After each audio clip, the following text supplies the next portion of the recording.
সংসারটা যেহেতু আমার নিজের, তখন ইচ্ছে না করলেও সমস্ত কাজগুলো কিন্তু নিজেকেই করতে হবে, না করলে সেই দিকটাই কিন্তু পড়ে থাকবে।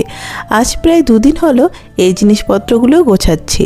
একটা জায়গা থেকে জিনিসপত্র গুছিয়ে আর একটা জায়গায় এনে জিনিসপত্র আবার নতুন করে গোছানো, এটা কিন্তু খুবই কষ্টের কাজ।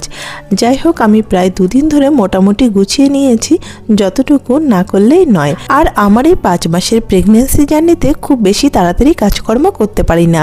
যে কাজটা আগে 1 ঘন্টায় করতে পারতাম, সেই কাজটা করতে এখন প্রায় 3 ঘন্টা সময় লেগে যায়।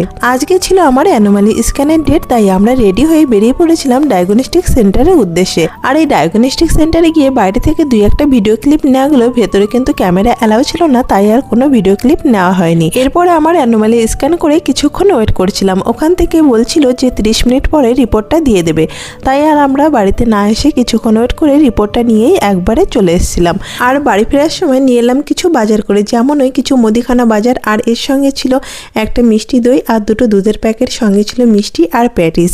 মিষ্টি আর প্যাটিসটা আমাদের সন্ধ্যাবেলার টিফিন হয়ে গেছিলো, আর আমিও যদিও প্যাটিসটা খাইনি, শুধু ওর জন্যই আনা হয়েছিল।